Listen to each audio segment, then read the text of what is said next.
पुष्पराज सिंह जी भी संगीत के मर्मज्ञ, जानकार और संगीतज्ञ हैं। वो अच्छे सितार वादक हैं।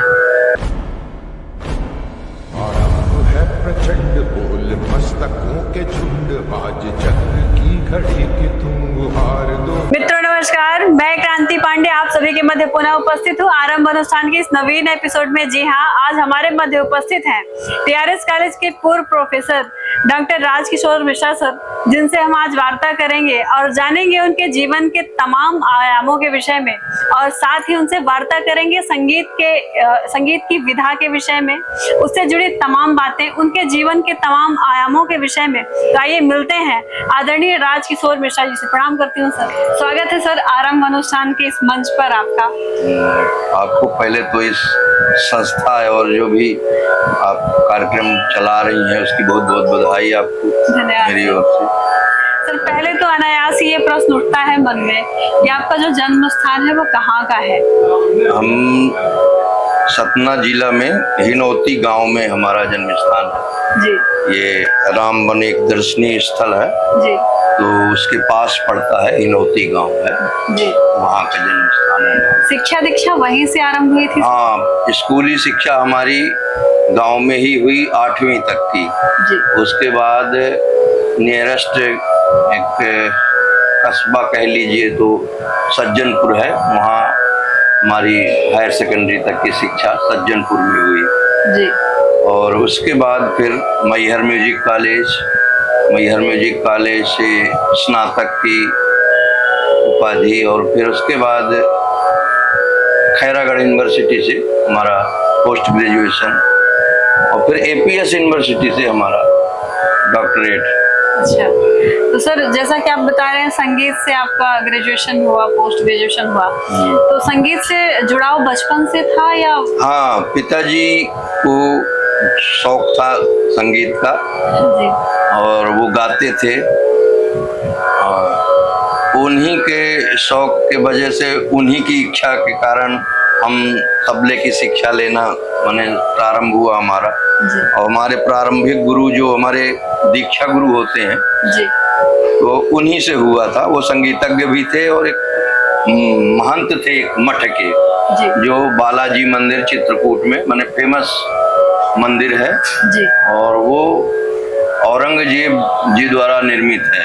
अच्छा। माने वो उनका मंदिर ढहवाने का रिकॉर्ड है, पर वो एक ऐसा इतिहास है जिसे औरंगजेब द्वारा निर्मित कराया गया था मंदिर।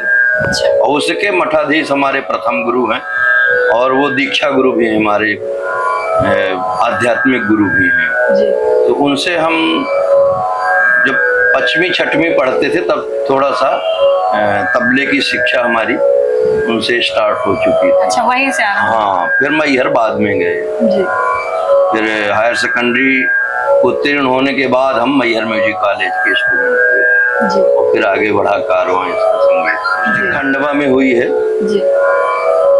माखनलाल चतुर्वेदी कन्या महाविद्यालय खंडवा जी।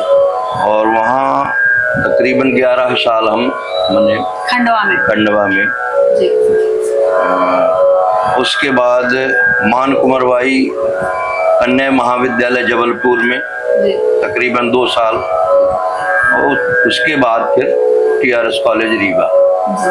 और रीवा से ही हम सेवानिवृत्त हुए। अच्छा, रीवा में कितने वर्ष सेवाएं रही सर आप? रीवा में हम सन 98 से और 22 तक। क्या बड़ी दीर्घकालिक सेवा? हाँ, दीर्घकालिक सेवा रही टीआरएस कॉलेज की। सर घर का कैसा सहयोग रहा संगीत के प्रति?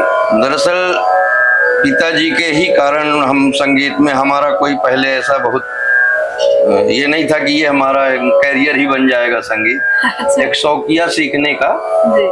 स्टार्ट हुआ था और क्लासिकल पद्धति से ही स्टार्ट ही है जी। तो करते गए। फिर डिग्री डिप्लोमा होने के बाद फिर यह हुआ कि कैरियर भी वही बना और संगीत फील्ड की ही सेवा में से सेवानिवृत्त हूँ। अब तो पूरा ही हो चुका है सेवा। जी। और ऐसा करके लगभग 35 साल हमने सेवाएं दी सरकार को। आपकी जो अर्धांगिनी है जी, उनका क्या सहयोग था संगीत के प्रति? एक्चुअली हमारा विवाह बाल्यकाल में ही हो गया था। अच्छा। तकरीबन हम 10 साल के थे तभी विवाह हो गया था। अरे वाह। एक ग्रामीण परिवेश का वो था जी। और उसमें एक सिस्टम होता था कि फिर गौना लगता था तब, और जब हम हायर सेकेंडरी उत्तीर्ण हुए जी। तो तब गौना लगा हमारा। अच्छा। तब हम 17 साल के तकरीबन, मैंने 17 साल के थे तब। तो हमारी अर्धांगिनी हमारे गृहस्थी में हमारा सहयोग देने आ चुकी थी जी। और फिर हो गया उनका रहा ही अब जीवन। और अब वो नहीं है, पिछले कोरोना के उससे प्रभावित हुई और फिर उनका जीवन नहीं बचा। जी। तो अप्रैल 21 में उनका देहावसान हो गया। जी। प्रभावित मैं भी हुआ था, पर मैं भाग्यवश बच्चों के शायद उत्तरदायित्व तो हमारे अभी बाकी भी थे, तो भगवान ने हमें छोड़ा और प्रभावित काफी रहे। उम्मीद भी बहुत कम बची थी, पर हो गए बच्चे फिर। जी। हूँ आप सबके सामने। सर, कई सारे आपके छात्र हैं जो आपसे घर पर भी संगीत की शिक्षा लेते हैं। हाँ, अभी भी आते हैं बच्चे, बहुत सारे सीखते हैं, करते हैं। जी। और खासतौर पर तबले के हमारे कई बच्चे बहुत अच्छा बजा भी रहे हैं। जी। तो रीवा संभाग में जो अच्छा गा बजा भी रहे हैं, जी। उनमें से एक राम शरण उपाध्याय हैं और अभिलाष द्विवेदी हैं, एक कमल तिवारी हैं, और गाने में भी एक दो विद्यार्थी हमारे जो अच्छा कर रहे हैं। उनमें डॉक्टर प्रवीण शर्मा और जीडीसी में व्याख्याता हैं, और एक अर्पित मिश्रा करके हैं, वो भी अपना एक संस्था चलाते हैं बागेश्वरी करके, वो भी हमारे विद्यार्थी हैं। और कई जो मैंने गाहे बगाहे जिनका नाम अभी याद नहीं आ रहा, कई है। और डॉक्टर विनोद मिश्रा भी प्रारंभिक उनका सहयोग हमने किया। उसके बाद वो भोपाल और कई जगह सीखने गए वो, और लगभग कॉलेज एजुकेशन के टाइम में उनको हमारा सानिध्य प्राप्त रहा और हम मार्गदर्शन देते रहे उनको, और आज वो अच्छे एस्टेब्लिश कलाकार हैं। ऐसा ही कई है। जी। कुछ अपने छात्रों को आप कहना चाहेंगे इस इंटरव्यू के माध्यम से, या अपने श्रोताओं को कुछ? संगीत तो एक ऐसा विषय है जिसे ये लौकिक पारलौकिक दोनों क्षेत्रों में हमारा बहुत ही माने एक सहायक सब्जेक्ट है। जी। तो मैं ये तो नहीं कहूँगा कि यही करना चाहिए, पर जिन्हें संगीत का शौक है उन्हें विधिवत करना चाहिए और उसके शास्त्रीय पक्ष को भी जानना चाहिए। और संगीत तो संगीत ही है, फिर उसमें उपशास्त्रीय है, सुगम है, लोक संगीत है, सभी बच्चे करते ही हैं, कर भी रहे हैं। पर मेरा कहना यह है कि बच्चों को शास्त्रीय पक्ष को भी जान लेना चाहिए। उससे क्या होता है कि सभी तरह के संगीत में अपनी दखल हो जाती है, कुछ नया निर्माण क्रिएशन होता है बच्चों से अपने खुद से। अन्यथा ये होता है कि किसी का सुन के बच्चे रट लेते हैं और उसी को करने लग गए, उसी को परफॉर्म करने लग गए, और उनका अपना खुद का कुछ नहीं होता। तो उनका अपना खुद का तब होगा जब वो शास्त्रीय पक्ष को जाने, उसमें मेहनत करें। तो मेरा यही कहना है कि बच्चे शास्त्रीय पक्ष को भी जाने, और उसके जाने बिना बहुत अच्छी मुकाम पे नहीं पहुंचा जा सकता। बिल्कुल ये था। सर, ऐसा कोई अनुभव जो आप साझा करना चाहें? अनुभव और एक अपने से छोटों को सलाह और बड़ों की सहमति से ये कहना चाहूंगा कि संगीत दोनों बना देता है, लौकिक पारलौकिक। जी संगीत से अच्छा कोई माध्यम अध्यात्म में जोड़ने में कोई दूसरा माध्यम नहीं है। इवन हम योग को भी सेकेंडरी मानते हैं, अध्यात्म में जुड़ने में संगीत इतना सहायक है। क्या बात। और भगवान कृष्ण खुद ही गीता में कहते हैं कि वेदानाम सामवेदोस्मि, माने वेदों में जो सामवेद है वो मैं ही हूँ, दूसरा कुछ नहीं है। और कहते हैं कि नारद जी से कहते हैं कि नाहम वसामि वैकुंठे योगी नाम हृदय नचा मद भक्ता यत्र गायंती तत्र तिष्ठामि नारद। वाह।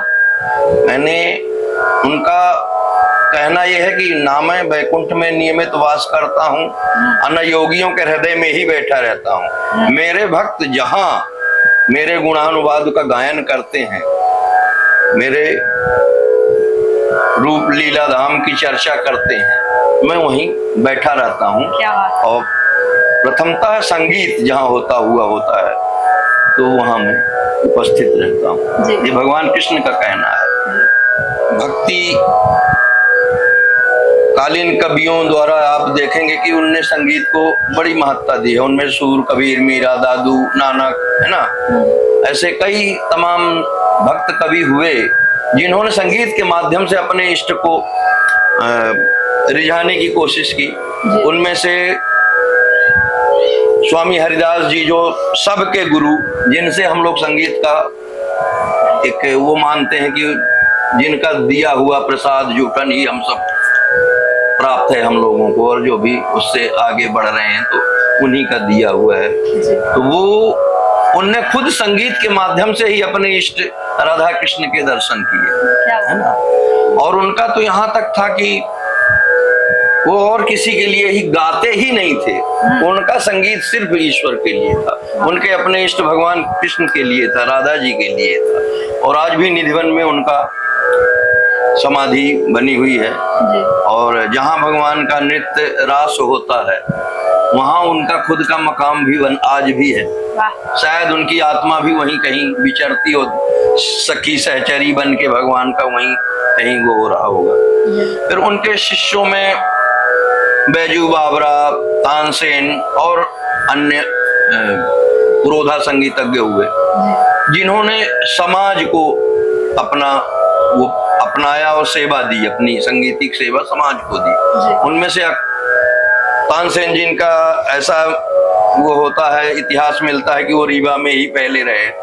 फिर सम्राट अकबर के टाइम में अकबर द्वारा उन्हें कोर्स करने पर और उन्हें फिर जाना पड़ा अकबर के दरबार में।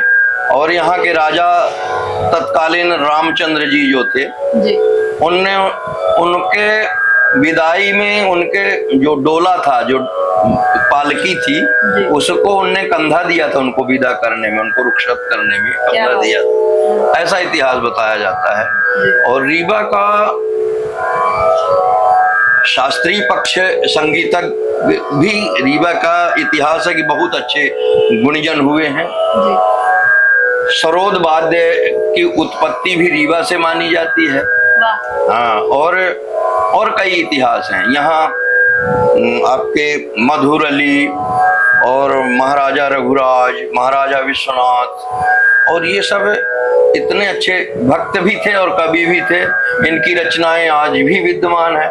महाराज विश्वनाथ के ध्रुपद, रघुराज जी के ध्रुपद आज भी रीवा राज्य के संग्रहालयों में ये आपको मिलेंगे उनके। और उनके राजघराने के संगीत का प्रचार प्रसार करने वालों में से कन्हैया लाल मांधवी जी और कई अन्य संगीतज्ञ हुए।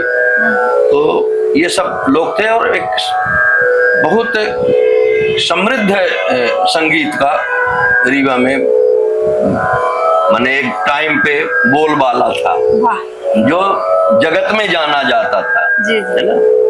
और भक्तिकालीन उसमें जो कई कवि हुए, और जैसे आप सुनते होंगे एक महाराज बिंदु हुए हैं, वो भी अपने बिंद क्षेत्र से जुड़े होने का उनका प्रमाण मिलता है।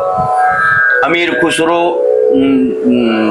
सम्राट अकबर के टाइम पे उनका भी बिंद क्षेत्र से जुड़े होने का मिलता है।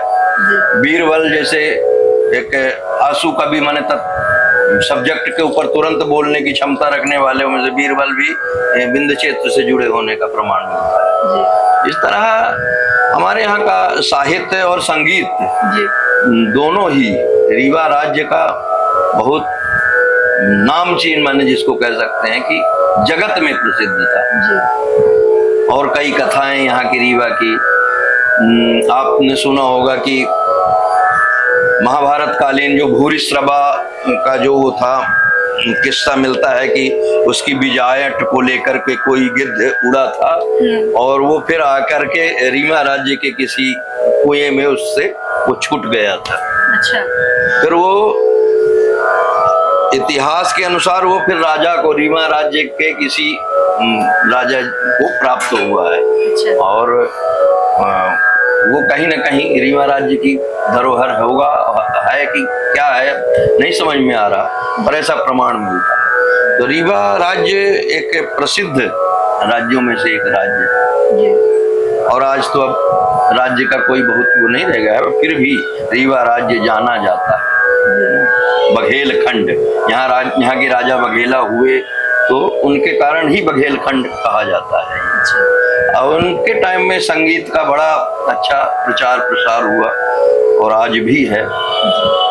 आज भी रीवा किला में संगीत का एक माने वहाँ का जो महामृत्युंजय भगवान का मंदिर है उसके आसपास माने एक सभागार, वहाँ संगीत होने का आज भी माने प्रमाण है। श्रावण में वहाँ संगीत का भी प्रोग्राम किए जाते हैं। महाराजा वर्तमान पुष्पराज सिंह जी भी संगीत के मर्मज्ञ जानकार और संगीतज्ञ हैं। वो अच्छे सितार वादक हैं और वो सब संगीतज्ञों का आदर सम्मान करते हैं, अपने यहाँ बुलाते हैं, सुनते हैं। तो ये रीवा राज्य के लिए बहुत बड़ी बात है बहुत।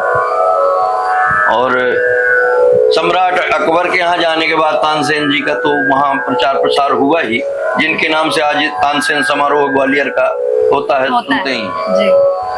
और दूर गांव से सीख करके और हमारे बिंद को सजाने वाले संगीत से हमारे बाबा उस्ताद अलाउद्दीन खां साहब, कौन नहीं जानता है जिनका नाम। आज उनके ही सब मने जन बच्चे सब देश विदेश तमाम संगीतज्ञ संगीत का प्रचार प्रसार कर रहे हैं और बाबा का नाम कर रहे हैं। उनमें उनके अपने तो हैं ही, उनके शिष्यों ने भी बहुत बड़ा नाम किया। उनमें पंडित रविशंकर जी है ना, और उनकी बेटी का भी नाम आपने सुना होगा, अन्नपूर्णा जी। ये लोग ऐसे पुरोधा संगीतज्ञ जिनका दिया हुआ न फिल्म जगत न विदेश का कल्चर, सब कुछ सर्वत्र उनका संगीत अपना प्रभाव छोड़ने में समर्थ रहा। कई सितारिस्ट, कई सरोदिस्ट, तमाम कलाकार जो हुए तो आज भी छाए हुए यत्र तत्व उन्हीं का ही है। बिल्कुल सर, ऐसा सब कुछ है। और हम भी मैहर म्यूजिक कॉलेज के छात्र रहे तो ले देख करके वो बाबा का ही संस्था संस्थापित की हुई थी और उसी से हमारा भी जुड़ाव रहा है और आगे बढ़े उस पर से। और अब आज भी सेवानिवृत्त हैं पर बच्चों से घिरे रहते हैं। आप देख रहे हैं यहाँ वाद्यों का हमारा वो लगा हुआ है। आज भी बच्चे लाभान्वित होते हैं और हमारा भी सेवानिवृत्ति काल जो है ना ठीक से गुजर रहा है, बच्चों में अच्छे से पास हो रहा है। यह तो है सर, संगीत और साहित्य से जुड़े रहने वाला व्यक्ति हमेशा इन सब चीजों से वो टॉनिक है, उसके बिना थोड़ा सा जीवन ही अधूरा सा लगता है। सत्य तो ये। अच्छा सर, आपके दृष्टिकोण से साहित्य और संगीत का जो संबंध है वो कितना गहन है? दरअसल आप साहित्य की बात करती हैं तो साहित्य में भी संगीत है। यदि वहां संगीत ना होगा ना तो वो काव्य उठ ही नहीं सकता, अंदर से उत्पन्न ही नहीं हो सकता। ये भी है। क्योंकि साहित्य वो ही सराहा जाता है जो छंदोबद्ध है, छंद संगीत की ही देन है ना। तो उसके अंदर में पहले संगीत ही उपजता है, फिर कवि कहता है, कुछ शायर कुछ कहता है, पहले अंदर से संगीत ही उपजता है उसका। चाहे वो श्रृंगारिक हो, चाहे वो आध्यात्मिक हो, चाहे प्राकृतिक कोई सौंदर्य की बात कह रहा हो, बिल्कुल। तो ये संगीत ही उपजता है पहले अंदर, फिर वो काव्य के रूप में प्रस्फुटित होता है। चाहे वो साज से कुछ व्यक्त कर पाए चाहे नहीं, हृदय में उसके संगीत है तभी वो कवि हो सकता है। ये तो साहित्य का और संगीत का ऐसा नाता है, बिल्कुल है ना। और संगीतज्ञ उसके अंदर यदि काव्य नहीं है तो वो कैसे कुछ व्यक्त कर सकता है? दोनों एक दूसरे के पूरक हैं। वो भले दूसरे का गीत गा रहा है या भजन गा रहा है या पद गा रहा है, पर उसमें भी क्षमता होती है, उसकी भी अपनी एक औकात होती है कि वो भी कुछ 4 लाइन लिख के अपना भी गा सके, है ना उसको।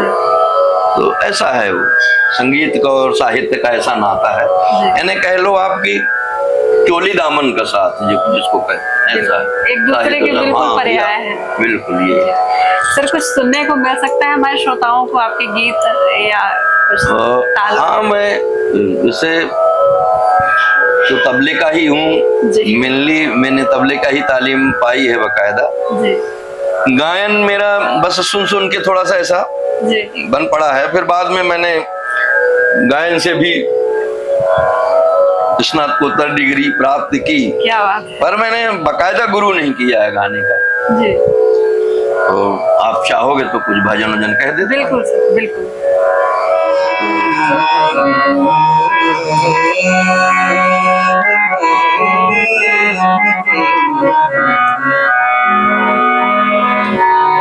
जानकी नाथ सहाय करे, जानकी नाथ सहाय करे,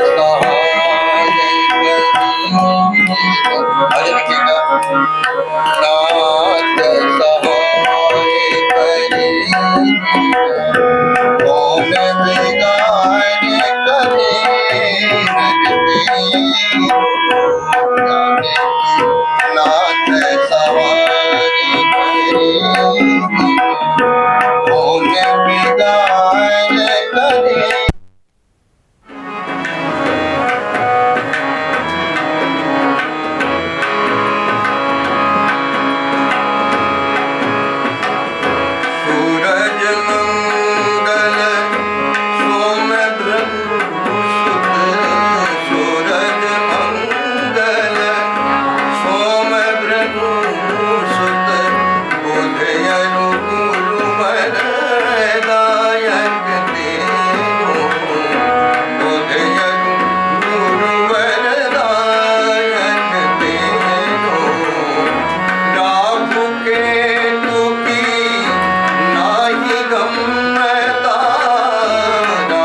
वरदाई तुलसीदास चरण को चेरो जाने के नाथ सहाय करे जब कौन बिगाड़ करे नर तेरो जाने के नाथ सहाय जाने के नाथ जाने के नाथ सहाय